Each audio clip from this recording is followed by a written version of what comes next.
Quelle est la place des femmes en sciences aujourd'hui? La situation s'est bien sûr améliorée depuis les dernières décennies, mais il reste encore un bout de chemin avant d'atteindre l'équité. Des statistiques montrent qu'il existe un grand écart entre les hommes et les femmes. Entre autres, que les hommes choisissent beaucoup plus de carrières scientifiques que les femmes. L'un des facteurs qui expliquerait cela serait un manque de modèles féminins pour les jeunes filles. Mais ce ne sont pas les modèles qui manquent. J'ai été, lors de ma formation, en contact avec plusieurs femmes chercheurs d'exception. C'est pour mettre toutes ces femmes en valeur qu'un groupe d'étudiants et d'étudiantes du Centre intersectoriel en santé durable de l'Université du Québec à Chicoutimi a eu l'idée de mettre sur pied un projet que nous vous présentons aujourd'hui, Lumière sur les femmes en sciences. Afin de vous les faire connaître davantage, nous souhaitons vous présenter des femmes au parcours scientifique remarquable mais souvent méconnu, et pourquoi pas encourager et inspirer les jeunes scientifiques de demain. Dans chaque épisode, nous vous présenterons le portrait de 2 femmes de notre époque ou du passé, en plus de vous présenter une entrevue réalisée avec une chercheure travaillant actuellement au Saguenay-Lac-Saint-Jean.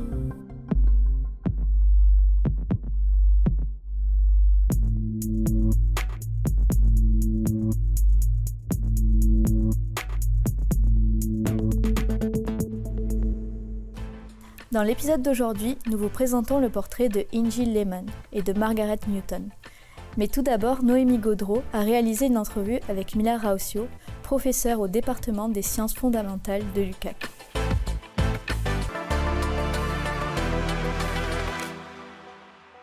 Donc, merci d'être là avec nous aujourd'hui, Mila. Est-ce que vous pouvez nous décrire votre cheminement scolaire? Moi, j'ai fait toutes mes études en Finlande jusqu'à l'obtention de doctorat. Par la suite, je suis allée à l'Université Laval pour faire mes études post-doctorat. Ça, en fait, c'est la raison pour laquelle je suis rendue ici plus tard, parce que j'ai vraiment beaucoup aimé Québec. Mais entre le post-doctorat, les années post-doctorat et avant de venir ici, j'ai passé quelques années encore en Finlande comme chercheur. Je ne pense pas qu'il y a un nom en français, mais c'est une Academy Research Fellow avec mon petite équipe d'étudiants et la recherche déjà. Mais depuis 2011, je suis ici, à l'UQAC. D'où vient votre passion pour la recherche nordique et le froid? Je suis une fille du Nord. Je suis née en Finlande, nord du parallèle 60. Je pense que depuis ma jeunesse, mon enfance, j'ai toujours été avec la neige, le froid. Et j'ai beaucoup aimé tout le jeu hivernal, le sport hivernal. Et quand j'ai eu la chance de commencer à étudier biologie et d'étudier la biologie des lacs arctiques, ça c'est vraiment comme... Ça c'est mon truc, ça c'est ma passion. Alors tout ce qu'on trouve en hiver sous la glace d'un lac, c'est naturel, j'aime l'hiver, j'aime le froid, et surtout au Québec, parce qu'ici, l'hiver, c'est pas seulement le froid, mais c'est la lumière. Parce que c'est un pays du sud, si je regarde ça comme quelqu'un qui vient de la Finlande, alors il y a tellement de lumière en hiver, alors c'est vraiment parfait, le paysage hivernal ici. Qu'est-ce qui vous a amené à vous diriger vers une carrière académique? C'est plus la chance, c'est une occasion qui s'est présentée que mon choix propre. En fait, j'ai toujours aimé étudier la biologie, c'était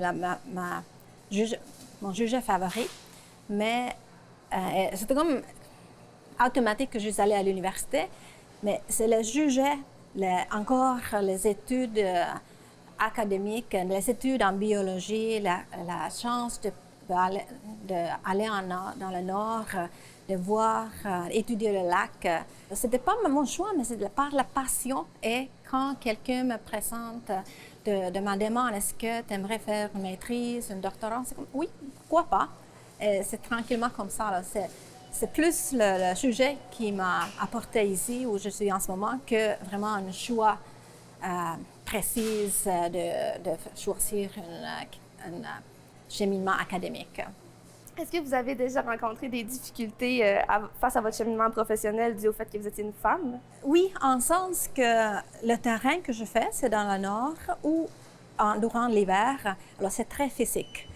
Alors, quand il faut que je conduise une motoneige dans une neige qui est très, très profonde, ou que je transporte les bateaux et les moteurs traversent le toundra dans le nord, c'est très, très physique. Alors, même si c'est une endurance, je n'ai pas la force physique nécessairement. Alors ça, c'est un défi. Ça, c'est le problème que j'ai parce que je suis femme, peut-être pas si forte physiquement. Mais il y a quand même les autres occasions aussi. Mais je pense que il y a eu très peu de difficultés parce que je suis une femme scientifique, mais peut-être plus parce que je suis une femme étrangère. Alors, il y a de temps en temps, pas très souvent, mais de temps en temps, il y a des personnes qui trouvent ça difficile d'être en contact avec moi. Je pense que peut-être c'est avec l'accent, peut-être c'est la façon que je parle qui n'est pas très correcte en français, mais c'est pas si grave, mais ça laisse quand même une marque. Est-ce que vous voyez avec les années de plus en plus de femmes qui sont intéressées par le domaine? Oui et non. Mon background, je viens de la Finlande, c'est très égal. Alors, je pense que j'ai toujours vu que les femmes, ils ont la même opportunité, ils sont aussi présentes dans la science. Je connais les chiffres, je sais que ce n'est pas nécessairement vrai, mais autour de moi, j'ai toujours eu aussi beaucoup de femmes et l'homme, même comme superviseur. Et dans mon équipe, je pense qu'en ce moment, j'ai 2 hommes et peut-être 6-7 filles. Alors, moi, je n'ai pas nécessairement vu qu'il y a un changement ou que la science est favorisée par l'homme. Est-ce que le fait d'être une femme a amené certains défis à pouvoir continuer de mener une carrière académique comme ça dans votre vie? Moi, j'ai 2 enfants et quand ils étaient petits, oui, c'était plus difficile. Mais qu'est-ce que ça prend? Ça prend une mari qui est prête à rester à la maison, de prendre soin des enfants. Alors, je pense que mon fils, il avait 10 mois la première fois que j'ai parti pour une campagne de terrain dans le Nord pour 1 mois. Ma fille, elle avait peut-être le même âge, environ 1 an, que j'ai parti pour le terrain. Alors, ça prend quelqu'un, ça prend un conjoint qui est là et qui est aussi engagé avec la famille que la chercheur.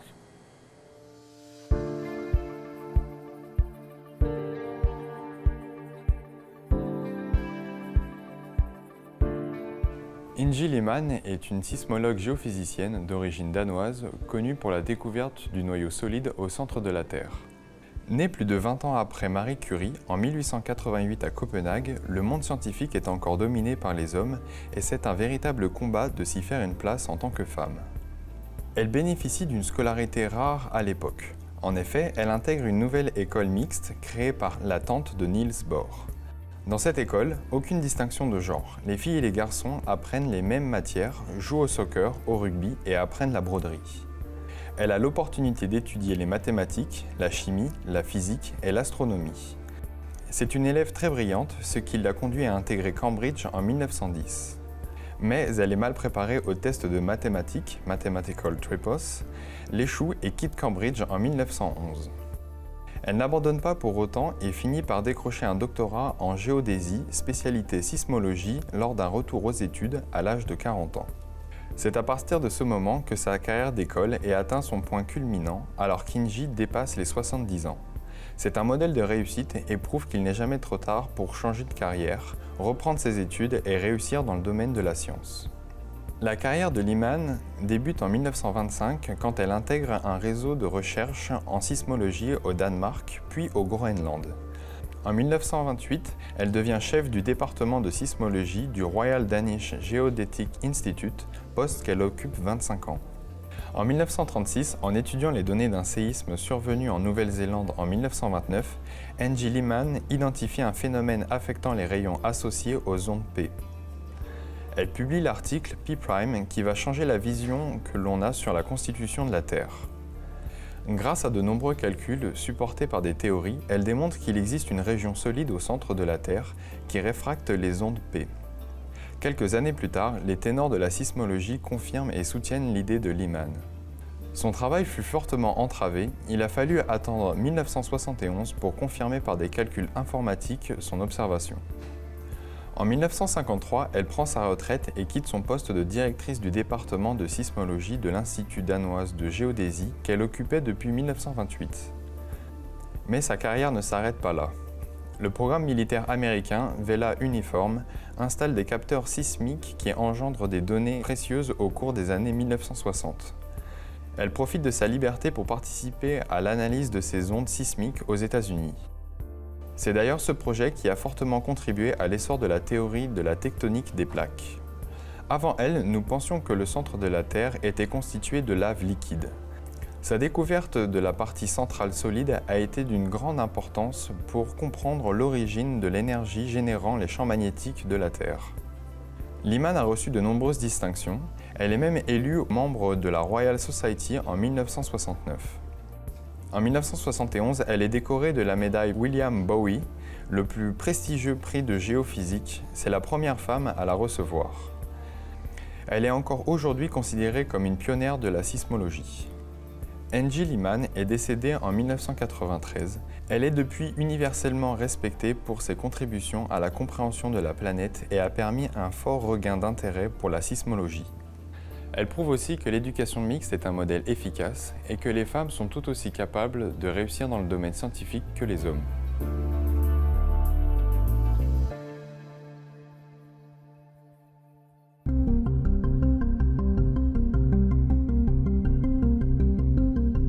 Vous avez lancé le programme de surveillance à long terme des lacs de la Station de recherche du Canada dans l'extrême arctique à Cambridge Bay. Est-ce que vous pouvez nous parler de ce projet-là et de qu'est-ce que ça apporte? J'ai eu une chance de visiter Cambridge Bay en Nunavut 2014 la première fois. C'est vraiment un endroit incroyable en sens qu'il y a 25% de la paysage de l'eau. Alors, il y a des milliers de lacs et les petits étangs. C'est vraiment un paradis pour un limnologiste comme moi. Mais il est très peu connu, cet endroit, les écosystèmes en général.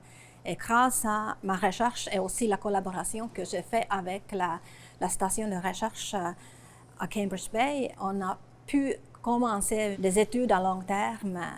Et le but initial était juste de comprendre qu'est-ce qui se passe.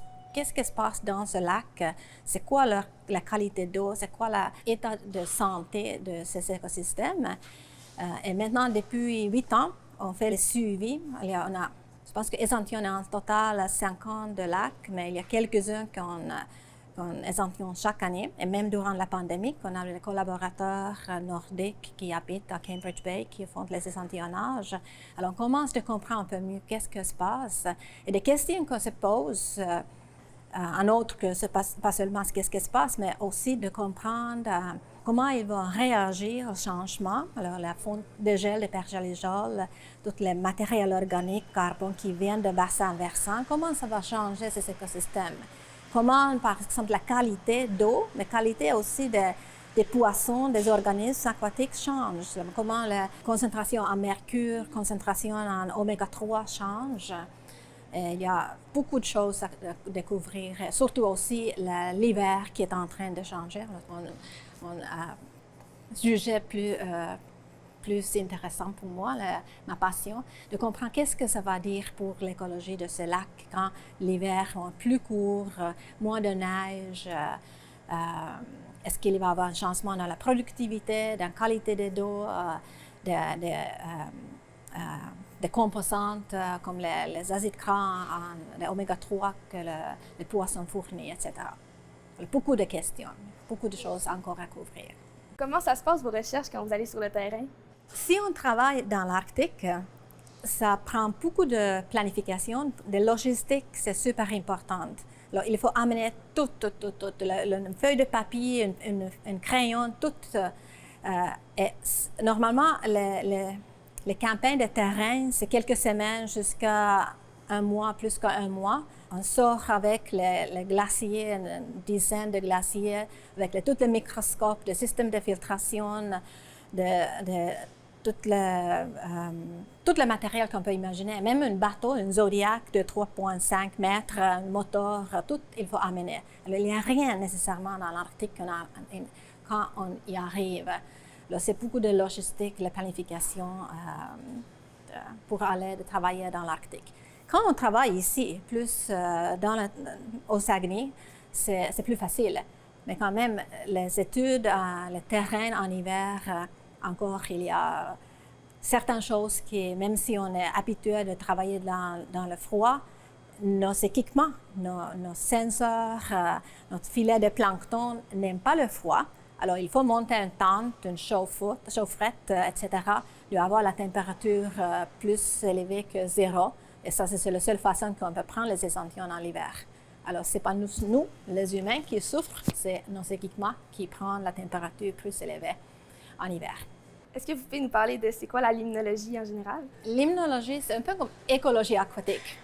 En fait, c'est la même chose. C'est tout ce qui se passe dans l'eau en termes des organismes, le cycle de carbone, le cycle de nutriments, etc. Aussi la couplage avec le milieu terrestre autour du lac. Mais c'est écologie aquatique. Est-ce que vous avez d'autres projets actuellement en cours?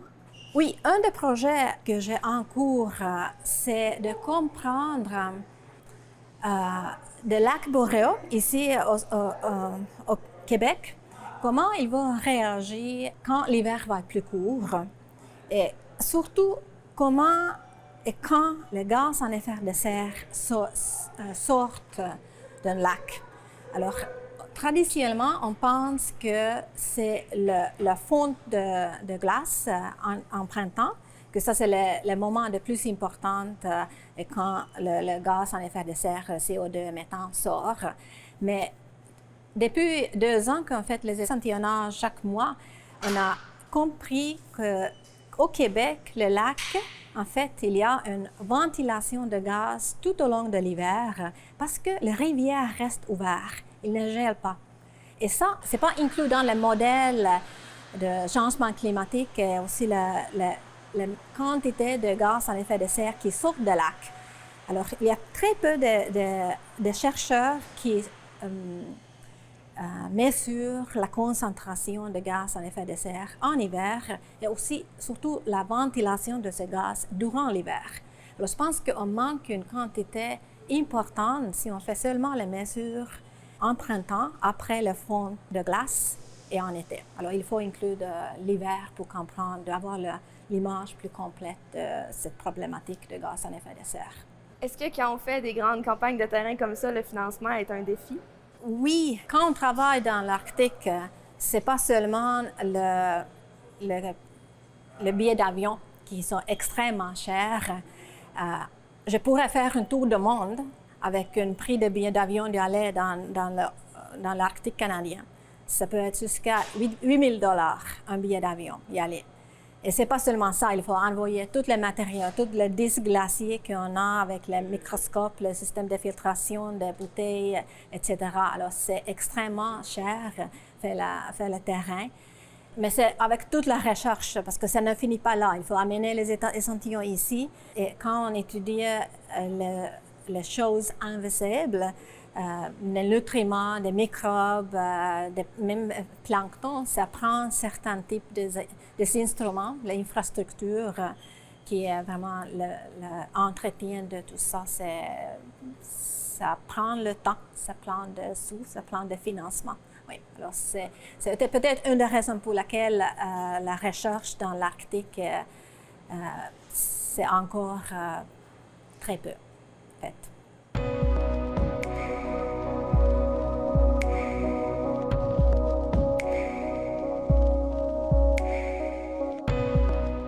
Margaret Newton est une Québécoise née le 20 avril 1887 à Montréal. Elle est l'aînée d'une famille de 5 enfants, tous devenus scientifiques. Son père est un chimiste voulant intégrer la science dans le domaine de l'agriculture. Elle a commencé ses études postsecondaires en enseignement. Elle a ensuite enseigné dans divers établissements scolaires pendant une période de 4 ans afin d'économiser l'argent nécessaire à la suite de son éducation. Elle a intégré le programme d'agriculture de l'Université McGill où elle y a reçu la médaille académique du gouverneur général, en plus d'être la première femme à rejoindre la Société québécoise pour la protection des végétaux. En 1917, son directeur de programme la charge d'étudier les échantillons de la rouille de tige qu'il a collectés dans l'Ouest canadien. Ce champignon est responsable d'une maladie chez le blé pouvant causer des pertes de récolte. Son recrutement a forcé le directeur de l'établissement à abolir les restrictions d'utilisation des laboratoires qui étaient imposées aux femmes. En 1918, elle obtient son diplôme de baccalauréat en sciences de l'agriculture, ce qui, avec sa collègue Pearl Clayton Stanford, font les premières femmes à obtenir un diplôme universitaire dans ce domaine. L'année suivante, elle obtient son diplôme de maîtrise en sciences à l'aide de son mémoire sur la résistance des variétés de blé à la rouille de tige. En 1920, elle obtient un poste à l'université de la Saskatchewan où elle y enseigne en tant que professeure. Simultanément, elle réussit à obtenir son doctorat en sciences de l'agriculture à l'université du Minnesota. En 1925, le ministre fédéral de l'Agriculture l'invite au nouveau Dominion Rust Research Laboratory de l'Université du Manitoba en tant que phytopathologiste principal, étudiant les maladies des plantes. Elle reste à ce poste jusqu'à la fin de sa carrière. À la suite de ce laboratoire, elle a instauré une enquête annuelle sur la rouille de la tige, ce qui lui a permis d'identifier et de catégoriser différentes espèces de blé. Elle a pu identifier les croisements ayant une résistance à cette pathologie. Ces recherches ont permis de développer des mécanismes afin de combattre le champignon de la rouille de tige et limiter les pertes alimentaires causées par celui-ci. Elle a par la suite participé à la fondation de la Société canadienne de phytopathologie, en plus de devenir l'une des rédactrices en chef de la revue Phytopathology. Malheureusement, son exposition constante au spores du pathogène entraîne des complications respiratoires qui la forcent à prendre sa retraite en 1945. Elle continue toutefois de partager son expertise à travers le monde afin d'atténuer l'impact de la tige de rouille. Malgré sa retraite précoce, Margaret Newton reçoit une série de distinctions, notamment la médaille Flavel en 1948, un prix associé à ses réalisations par l'Université du Minnesota en 1956, un doctorat honorifique de l'Université de la Saskatchewan en 1969. Elle reçoit également une multitude de désignations à la suite de son décès en 1971. En 1991, elle est intronisée au Temple de la renommée des sciences et du génie au Canada, tandis qu'en 1997, elle a été enregistrée en tant que personne d'importance historique nationale. Plus récemment, en 2008, elle a été intronisée au Temple de la renommée de l'agriculture du Manitoba.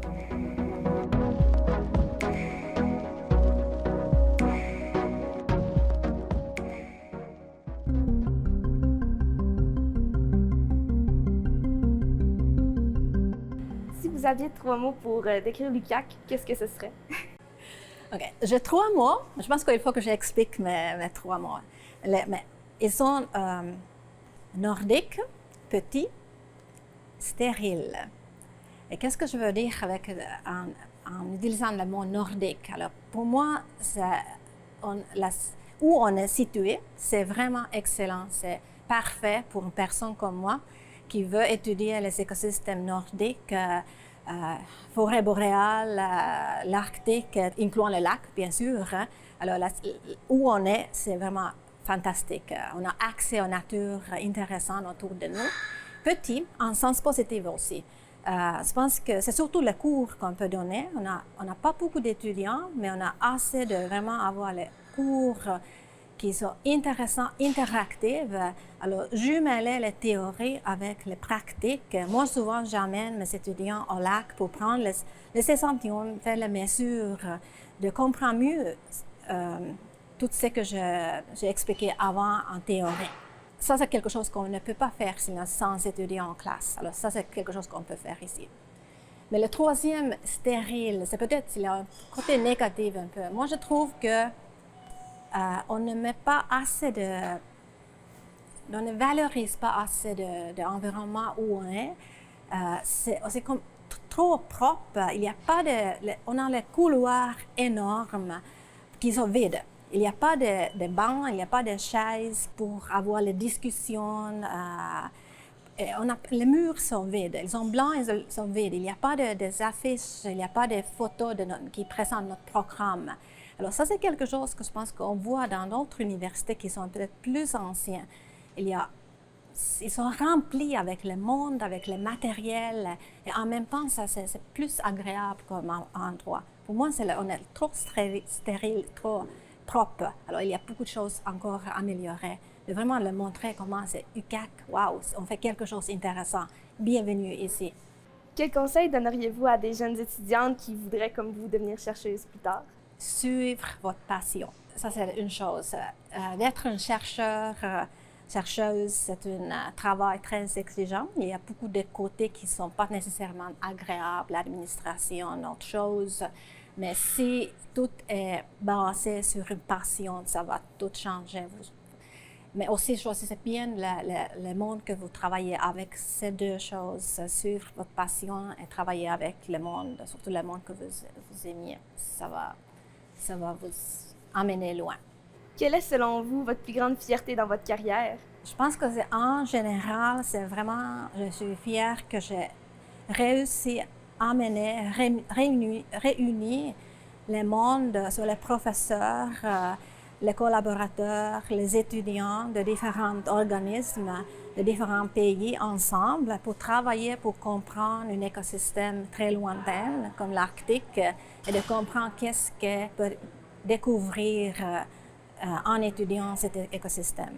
Alors ça, c'est une chose, mais si je mentionne une fierté concrète, une réussite concrète dans la recherche, c'est peut-être c'est la découverte que comment les écosystèmes, les organismes aquatiques, comment ils ont une capacité incroyable d'adaptation vers le changement.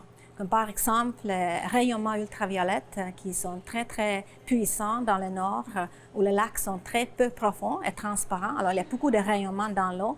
Et le zooplancton, alors les petits organismes dans l'eau, ils se changent la couleur, ils deviennent bruns.